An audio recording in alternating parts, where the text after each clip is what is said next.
Le mythique deux roues italien, au charme fou, a su se réinventer au fil du temps et des modes.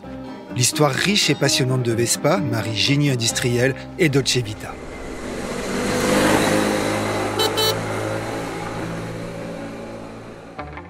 Vous écoutez C'est pas nouveau, le podcast du particulier qui retrace l'histoire d'un produit iconique de notre quotidien. La Seconde Guerre mondiale touche à sa fin et l'Europe se projette dans sa reconstruction. L'industriel Enrico Piaggio demande à ses ingénieurs d'imaginer un véhicule bon marché pour que chaque Italien puisse se déplacer facilement.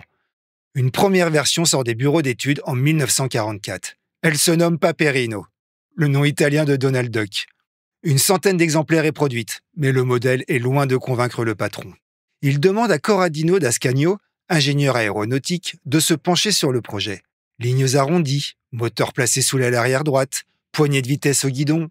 La première cylindrée de 98 cm3 voit le jour en avril 1946.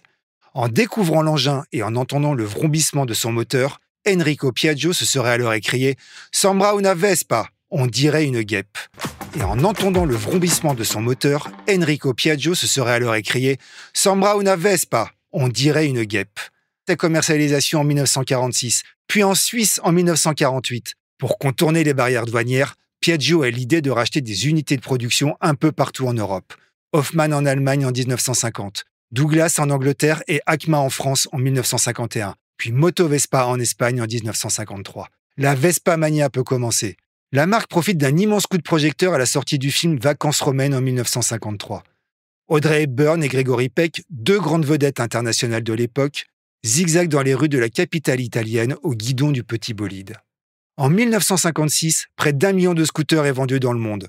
Ce chiffre monte à 2,58 millions et 4 millions en 1970. Au total, la marque italienne a écoulé plus de 18 millions de Vespa dans le monde depuis sa création. Au fil des ans et des modes, Piaggio fait évoluer ses modèles et en crée de nouveaux.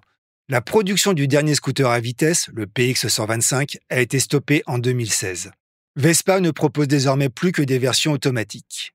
La marque s'est même mise à l'électrique, avec une gamme qui reprend les lignes vintage des anciens modèles. Le bruit du moteur en moins. Merci d'avoir écouté C'est pas nouveau, un podcast animé par Benoît Henry, journaliste au particulier. Vous pouvez retrouver l'ensemble des épisodes sur Figaro Radio et sur toutes les plateformes d'écoute.